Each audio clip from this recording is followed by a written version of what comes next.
بسم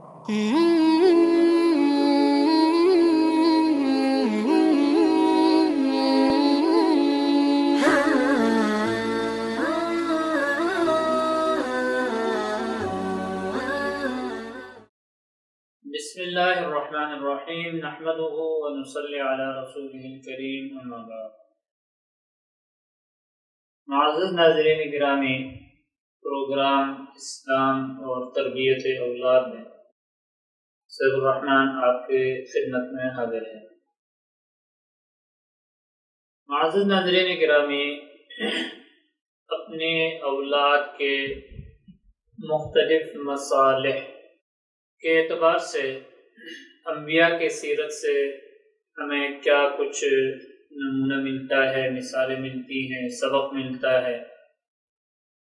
پچھلے پروگراموں میں بھی اس کا ذکر تھا، اور آج ہم ذکر کریں گے کہ انبیاء علیہم الصلوات والسلام کے جو سیرت ہے ماقبل کے انبیاء کے،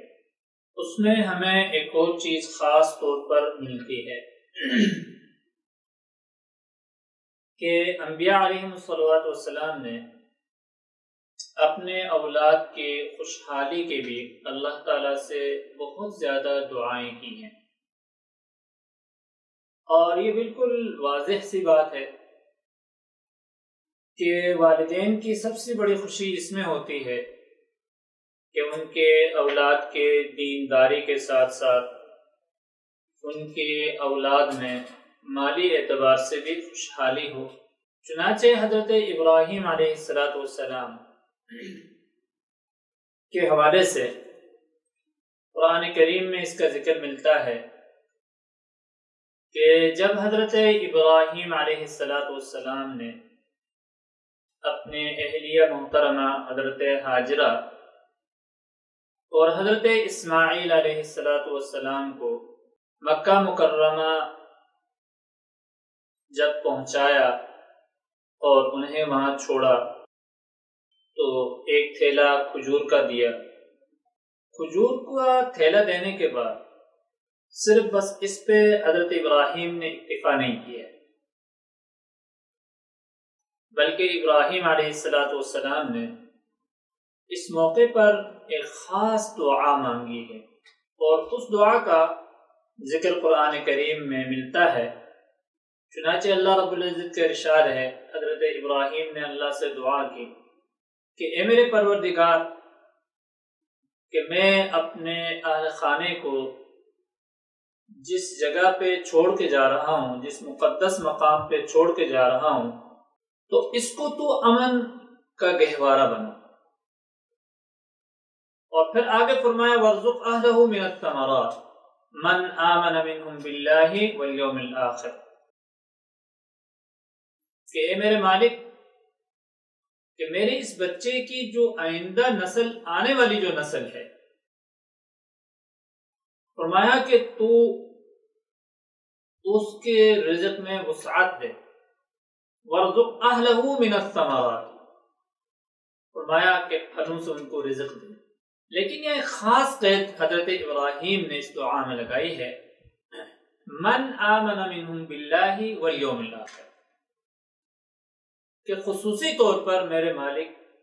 جو آپ پر یقین رکھتے ہوں، آخرت پر یقین رکھتے ہوں، یعنی جو عقیدے کے اعتبار سے موحد ہوں اور مومن ہوں، اس کے رزق میں وسعت پیدا کر دے۔ اللہ رب العزت نے آگے پر فرمایا قال ومن کفر فأمتعه قلیلا، فرمایا کہ آپ نے تو صرف مومنین کے لیے مانگا ہے، میں تمام انسانوں کو دوں گا، لیکن دنیا کی زندگی میں رہتے ہوئے۔ فأمتعه قلیلا، اب دیکھیں اس دعا کے اندر حضرت ابراہیم علیہ السلام نے دو چیزیں مانگی، ایک تو اپنے اولاد کی جو جگہ ہے، مقام ہے، اس کے لیے امن کی دعا مانگی، اور دوسرے اس کی معیشت کی بہتری کی دعا مانگی۔ چنانچہ اس موقع پر اللہ رب العزت نے حضرت ابراہیم علیہ السلام کی دعا کو قبول فرمایا، اور اس وقت دنیا میں سب سے امن والی جو جگہ ہے وہ مکہ مکرمہ ہے، اور اللہ نے حضرت ابراہیم کی دعا ان کے پوری نسل کے لیے قبول فرمائی۔ صرف حضرت اسماعیل کے حد تک نہیں، اب بھی مکہ مکرمہ میں کسی چیز کی کوئی کمی نہیں ہے۔ دنیا کی جو بھی چیز ہے وہاں پیدا نہیں ہوتی ہیں، لیکن اس کے باوجود دنیا میں پیدا ہونے والی ہر چیز سب سے پہلے مکہ مکرمہ پہنچتی ہے۔ اتنی اللہ کی مخلوق وہاں موجود ہوتی ہے، معتمرین، حجاج، کہ پورا سال وہاں پر اللہ کے مخلوق کا ایک رش ہوتا ہے، لیکن ایک چیز کی بھی وہاں کمی نہیں آتی، اور اس کو اللہ رب العزت نے وہاں کے لوگوں کے لیے معیشت کا ذریعہ بنایا۔ تو حضرت ابراہیم علیہ السلام نے اپنے اولاد کے لیے دو چیزیں مانگی۔ ایک تو یہ مانگا کہ اللہ ان کے علاقے کو پرامن بنا دے، اور دوسرا یہ ہے کہ اللہ تعالیٰ ان کی معیشت کو اچھی کر دے۔ اس سے ہمیں یہ معلوم ہوتا ہے کہ اپنے اولاد کے لیے حضرت ابراہیم کی طرح ہر والدین کو یہ دعا کرنی چاہیے کہ اللہ پاک ان کے اولاد کو خوشحال بنا دے، اور دوسری یہ کہ جس علاقے میں وہ رہتے ہیں اللہ تعالیٰ ان کے علاقے کو پرامن بنائے۔ اس کے بعد اگلی بات یہ عرض کرنے کی ہے کہ حضرت ابراہیم علیہ السلام نے اپنے اولاد کے لیے، اپنے نسل کے لیے جو رزق اللہ سے طلب کیا وہ رزق کیسے ہونی چاہیے۔ تو حضرت ابراہیم علیہ السلام نے جو رزق طلب کیا ہے وہ ہے حلال رزق۔ وَارْزُقْ أَهْلَهُ مِنَ الثَّمَرَاتِ، یہ جو پھل ہوتے ہیں دیکھیں یہ اللہ کے پیدا کردہ ہوتا ہے، انسان کی کمائی نہیں ہوتی، اس میں پاکیزہ ہوتے ہیں۔ تو حضرت ابراہیم علیہ السلام نے اپنے اولاد کے لیے جو رزق مانگا وہ حلال رزق مانگا، تو اس لیے ہمیں بھی چاہیے کہ اپنے اولاد کے لیے حلال رزق مانگیں اور حلال رزق کی کوشش کریں۔ اب سوال یہ پیدا ہوتا ہے کہ حلال رزق کا فائدہ کیا ہوتا ہے، کیوں حلال رزق مانگا؟ تو ایک حدیث میں آتا ہے کہ آن صلی اللہ علیہ وسلم کا ارشاد ہے کہ انسان کے جسم میں جب حرام رزق چلا جاتا ہے تو اس کی عبادت جو ہے وہ بے فائدہ ہو جاتی ہے۔ ہونے کو تو عبادت ہو جاتی ہے، لیکن اس عبادت کا جو ثمرہ ہے وہ ثمرہ انسان کے زندگی میں ظاہر نہیں ہوتی، اور فرمایا دعائیں قبول نہیں ہوتی۔ اور آپ صلی اللہ علیہ وسلم نے فرمایا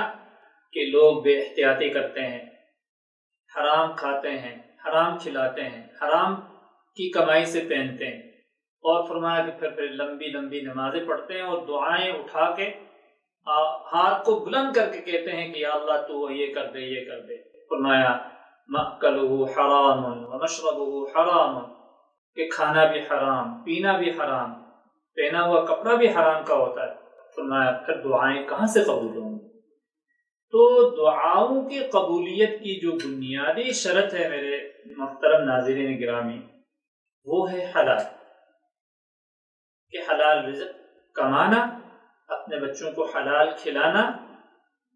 جب انسان حلال رزق کماتا ہے، حلال رزق کھلاتا ہے، تو اس کا ایک نور ہوتا ہے انسان کے اندر،